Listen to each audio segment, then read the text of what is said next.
Ang pulong sa Dios buhi ug nagalihok nga gamhanan. Labi pa mahait kaysa espada nga duhay sulab, ug modulot ngadto sa gitagbuan sa kalag ug espiritu, sa mga lutahan ug sa mga kauyukan, ug motugkad sa mga hunahuna ug katuyuan sa kasing-kasing.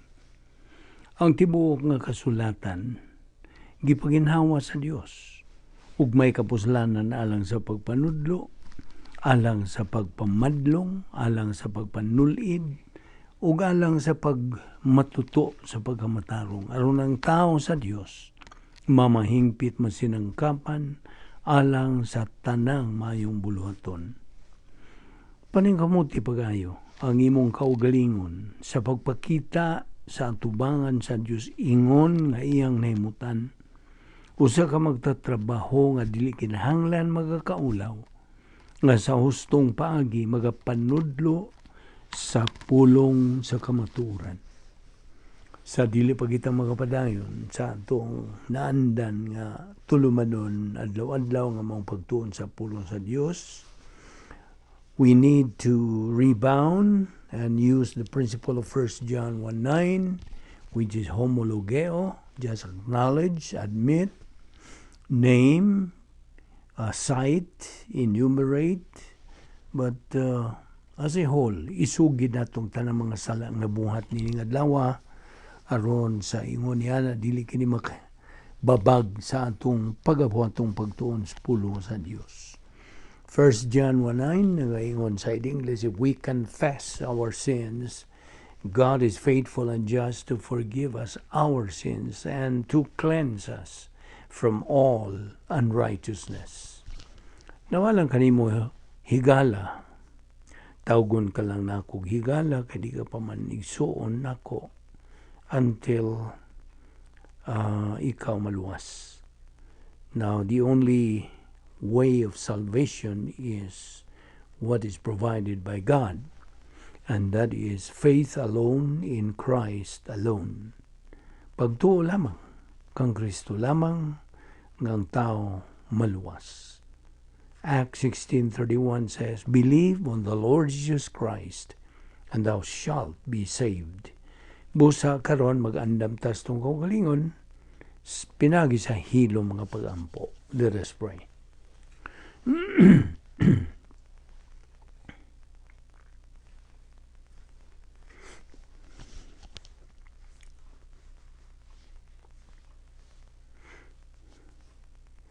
Ama namong langit noon, nagapasalamat kami kanimo nining lain usab nga adlaw nga imong gipadangat sa among kinabuhi.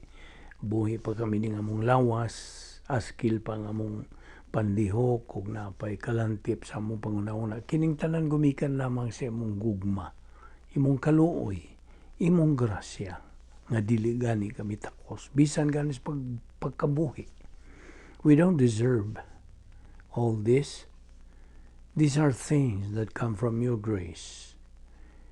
We don't deserve it. We don't work for it, nor do we deserve it. Busa, nagapasalamat kami kanimo sa imong pagdala kanamo ning dapitas makausap aron kami makapadayon ning among spiritual momentum, pagpatubo sa among tagsa kakalag aron sa ingon niya na magakabot kami sa among tumong nga mao ang katakos sa pagkinabuhi, capacity for life. Salamat niining grasya wani kami karon pinagi sa pagtudlo kanamo sa balang Espiritu Santo. Tangtanga ang mga babag nga niya sa mga nauna, mga tawhanon, mga kalibutanon nga mga pangunahon kining tanan makababag ayo sa among pag-concentrate diha sa imong igutudlo kanamo. Kining tanan among gipasalamatan sa ngalan ni Ginoong Hesukristo. Amen. Maayong adlaw sa tanan natong mga subscribers. We now have 110 subscribers so far. Abi-abi ka ako kaninyo, of course.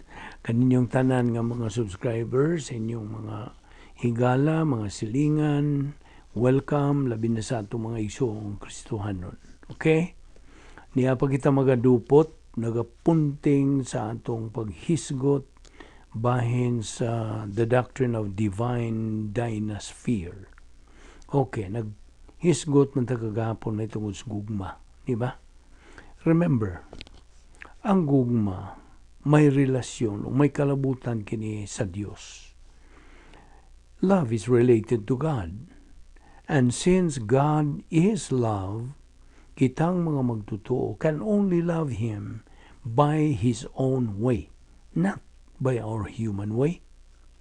Hinumdumi usab, kunun sang gisulti sa Biblia nga nagkanayon, God can only be worshipped in spirit and in truth, not in emotion. Dili. Romans 5:8, God demonstrated His love toward us in that while we were yet sinners, Christ died for us. Now, og kadto sa mga bersikulo nga nagkanayon, we love Him because He first loved us. 1 John 4:19. Og diha usab sa 1 John 2:16. For all that is in the world, the lust of the flesh and the lust of the eyes and the pride of life is not of the Father, but is of the world.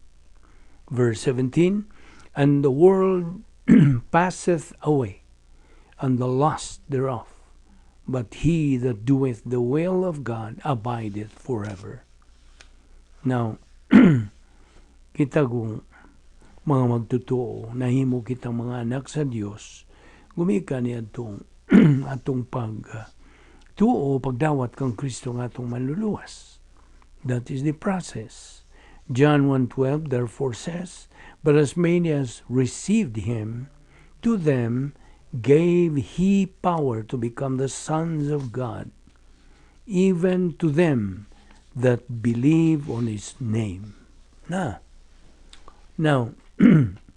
by the way, ang atong relasyon nga hugot, timos, bugos, relasyon natong adto sa Dios, ato ning matawag sa English rapport. And rapport with God must precede our rapport with our fellow men, right? O hinumdumi usab, ang atong gugma ngadto sa Dios is vertical, ang atong gugma ngadto sa atong isigataw horizontal. Now, furthermore, kung bahin sa subject nga love of God, this is not talking about emotion. Kung hisgot kitag bahin sa gugma sa Dios, walay labot ang atong pagbati nini. It is a mental attitude, manggod. You see, it is a system of thinking. Sistema kini sa panghuna-huna. Kay ang gugma sa Dios, bahin kini sa pagkamatarong sa Dios. The love of God is part of God's integrity. Kaya ang iyang integrity is composed, gilangkob kini sa tulo niya ka mga kinaiya. Perfect righteousness, perfect justice, and perfect love. Di gyud kini sila magkabuwag. Kining tulo, mao ni nagalangkob. It is that kanang make it whole. O mao kani ang embodiment of the love of God. The love of God is part of God's integrity. Di man ina? O kining iyang integrity, iyang pagkamatarong, nabahin kini, it's composed of perfect righteousness, perfect justice, and perfect love. Na ako na po nang ibalik.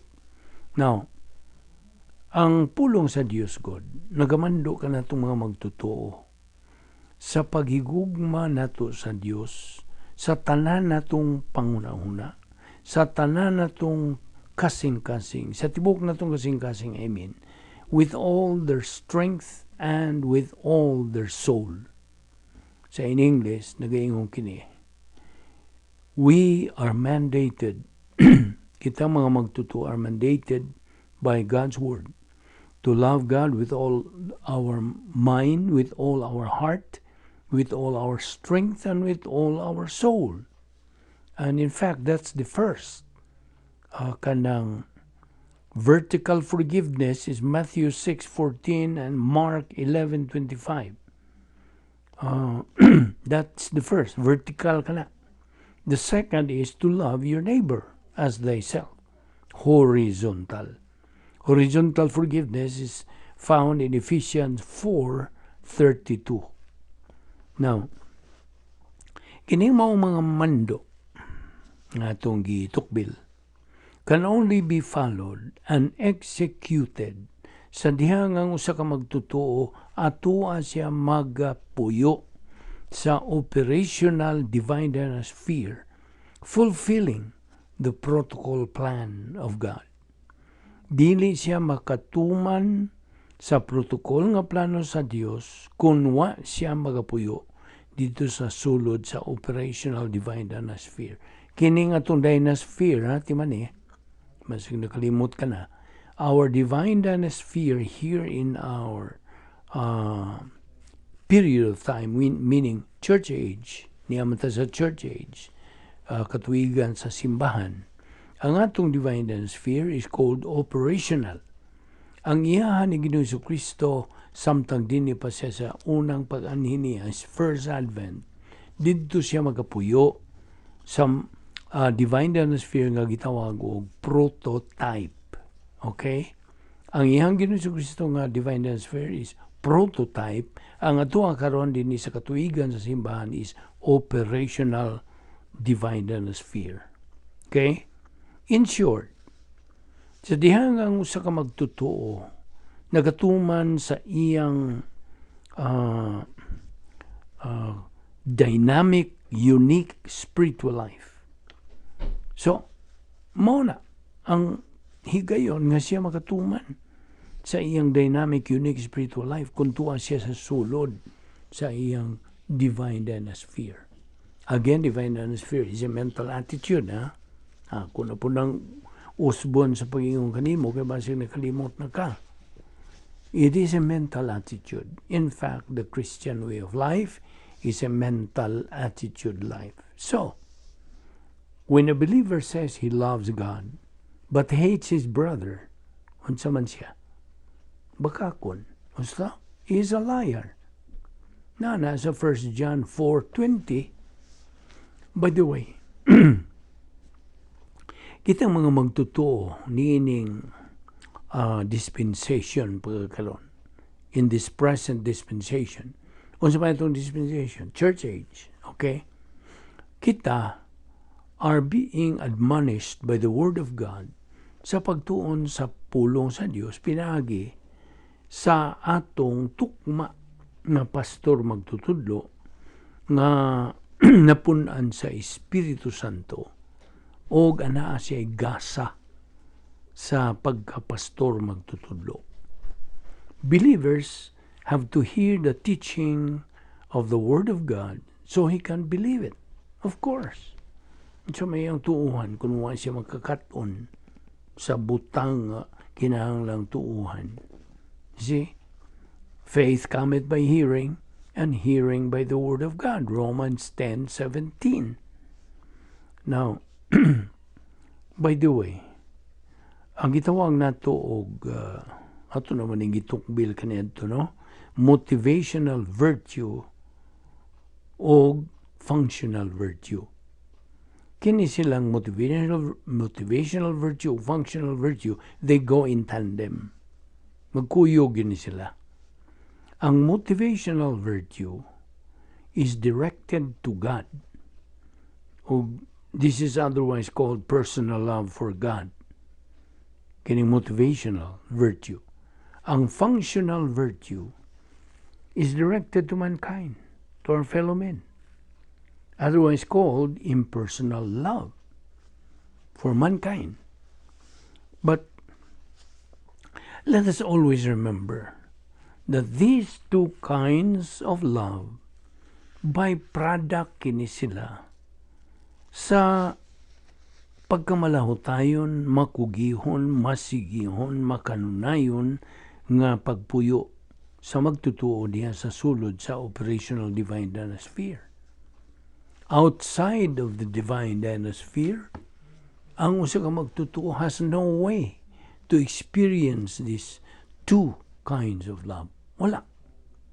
No way to experience. Subo gyud palandungon nga daghan sa atong mga igsoong magtutuo nga wa gyud sila makaamgo niini. Again, motivational virtue and functional virtue are part of virtue love. Inom ka sa virtue love. In another point, ang Diyos mi tukod sa upat ka mga institutions.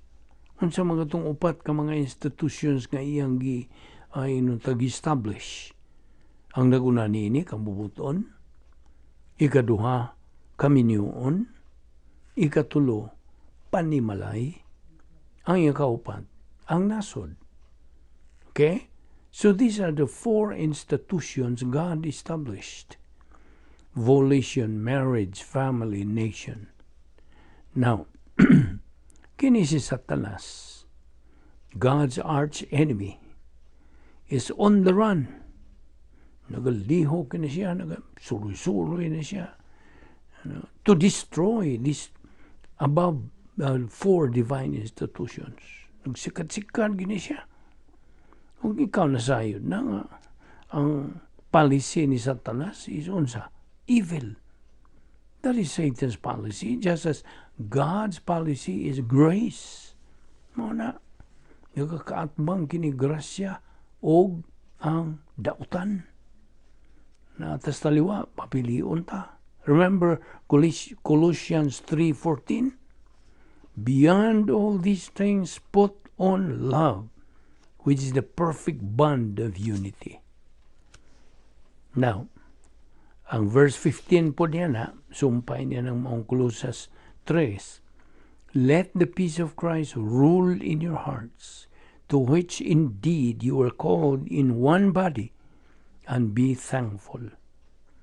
So, hinumdumi, love for God precedes love for mankind. Una gyud ang Diyos. Now, that kind of love is what the Bible calls virtue love. Kung kining maong virtue love is a state of mind. Kahimtang kinis panghuna-huna. It is a mental attitude love. And this is developed pinagi sa imong makanunayon, persistent and consistent study of God's Word. Ayaw kalimot. Ang slogan ni atong ministry, Operation SLBA, study, learn, believe, apply the Word of God. Now, without Bible doctrine resident in a believer's soul, kung way pulong sa Dios diha sa iyang kalag, it is hard for him to develop this kind of love. Hard. Lisod. You see, kaya nakababag. Now, most of human love is actually occasional love. Meaning, if the person or object of love is lovable, we love. If not lovable, we don't love. Kita ni mo? So 1 John 4:7 says, Beloved, let us love one another, for love is from God, and everyone who loves is born of God and knows God. Now, ayaw sa kalimti katong Hebrews 11:6 nga nagkanayon, without faith, it is impossible to please God. Now, o katong Roma 10:17, popular kaya na, it has an impact on us believers. Faith cometh by hearing, and hearing by the word of God. We love God because He first loved us. Now, by the way, when did God first love us, be? Kano sa man? Tubag at salvation. Yan itong higayon nga imong gituuhan sa Ginoong Kristo nga imong manluluwas, mo ka to, una siyang nahigugma. Now, here's a point of doctrine I would like to stress. A believer without Bible doctrine cannot attain virtue love. And without virtue love, it is impossible to execute the unique spiritual life. Kita nimo? Imposible. Wag yung kay mahimo. I'm addressing this to you, fellow believer. Wag yun. Kung wa kay pulong sa Dios. Diha si mong kalag, dili ka makakabot niya ng virtue love, dili ka makasinati niya na. Kay kung why virtue love, imposible. Dili yun mahimo ang imong pagtuman sa dili kasagaran nga espiritual ng kinabuhi. Dili. Kaya ang virtue love is above all kinds of love. Above all kinds of love, labaw kinistanang matang sa gugma. Nga naman. Because it emanates from our personal love for God. Di man na magagikan. So, kung why virtue love? Wala. Wala imahimo. Now, Colossians 3:15 again, let the peace of Christ rule in your hearts, to which indeed you are called in one body, and be thankful. Now, by the way, here's a 1 Corinthians 13, verse 13. But now faith, hope, love, abide these three. But the greatest of these, by the way, is love. Virtue love na. Kanang love diya. Kanang bang gihisugutan diya. But now faith, hope, love. Kanang love diya is what we call virtue love. Akong balikon nga, dili kita makaigugma sa Dios by human love. It is only through virtue love. Kanung ka, sabtag na, fellow believer. 1 John 4:7 also says, Beloved, let us love one another, for love is from God, and everyone who loves is born of God and knows God. Kanang love diha, puro nang kana nagpasabot og virtue love. Kana bang yung let us love one another, virtue love. For love is from God, virtue love. And everyone who loves, virtue love. Kita nimo? Virtue love. Dili ni usa ka matang sa tawhanong gugma. Dili. It's not a kind of human love. Now let me ask you this question. Mangutana ko nimo ha. Paminaw. Are you happy as a Christian? Malipayon ka ba? Follow-up question. What motivates you as a believer in Jesus Christ? Kaya binimo, ang dasig, mao ba na Visayan? Ang nagadasig sa usa ka magtotoo is what he wants to prioritize in life. Musta? What a believer prioritizes in life is what controls his life.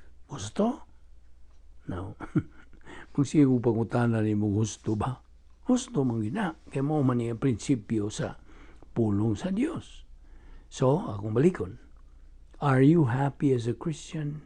And then follow-up question, what motivates you as a believer in Jesus Christ? Unsa may nagadasig kanimo?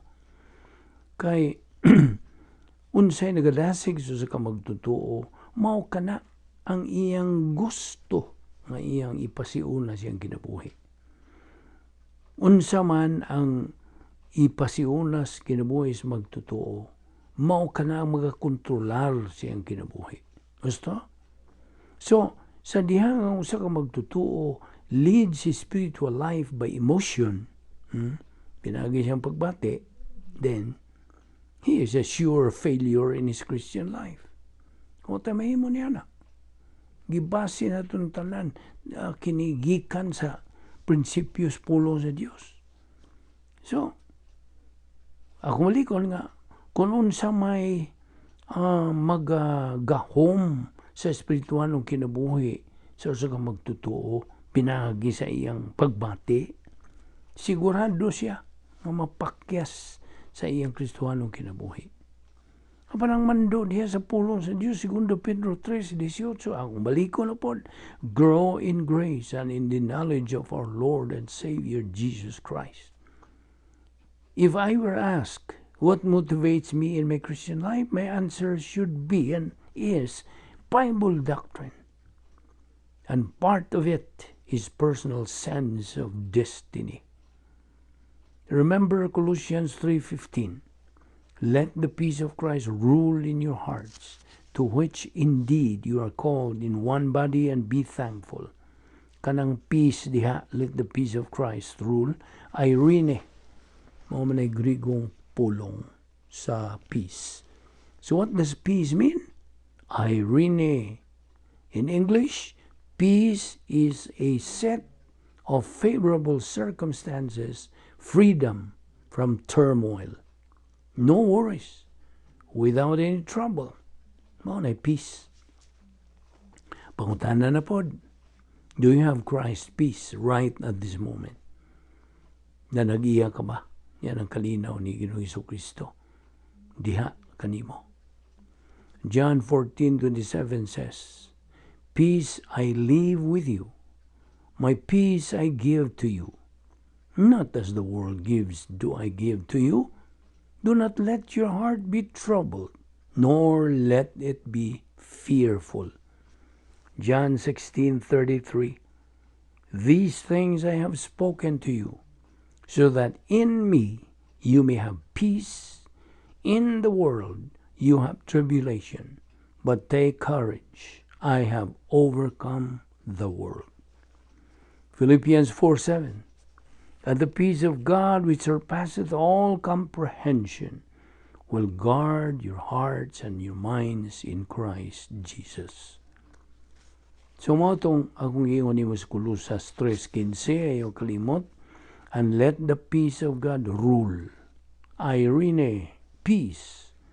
Kung sa English pa, it is a set of favorable circumstances, freedom from turmoil, no worries, kanang absence of stress, free from any trouble, problem, a set of freedom from emotional sin and arrogance and fear. So, mungutanan na po ko, where can we acquire peace?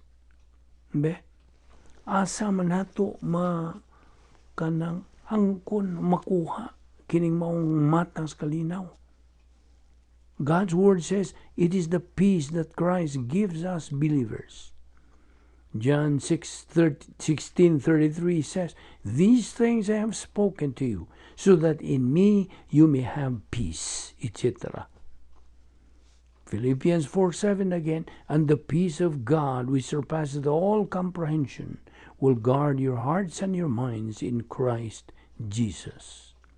So, Colossians 3:15, ako na pong ibalik, and let the peace of God rule in your heart. Visayan sa rule, paghari or paharia. It means to control the activity of someone based presumably upon correct judgment and decision. No, di nilang mo nakita ko ito pagkakaroon. Yung ning sobra naman tagamay. Ato ni ipadayon ugma. Taas-taas pa ning atong pagatukion din o ayaw sipyat. Aron imog yung matuhog ang tanan nga mga unod ni ning atong gipangisugutan. Buhan imo kini madugang diyan sa mga kamaturan nga napundo na diyan sa imong kalag. Magampot ta. Balaan na mo nga Dios, nagapasalamat kami kanimo na ining grasya nga among gipahimuslan ni adlaw. Bani kami sa among pagbugbuwag ni adlaw, ilikay kami sa mga kabilinggan, dada kami pagbalik ugma, dinhining dapita ron kami, makapadayon ining among spiritual momentum hangtod nga makabot na mo ang among kabutunon nga ang mao ang katakos sa pagkinabuhi, katakos sa pagdawat og panalangin, katakos sa paghigugma. Ugma nga, in short, ang among capacity for life. Salamat nga mong Bible study, pinagi sa YouTube, sa Vic Balbido Evangelistic Ministry, panalangini kini o Diyos. Wala kami mahimo kung wala ikaw. Kining tanan, among ipasalamatan sa ngalan ni Ginoong Kristo. Amen.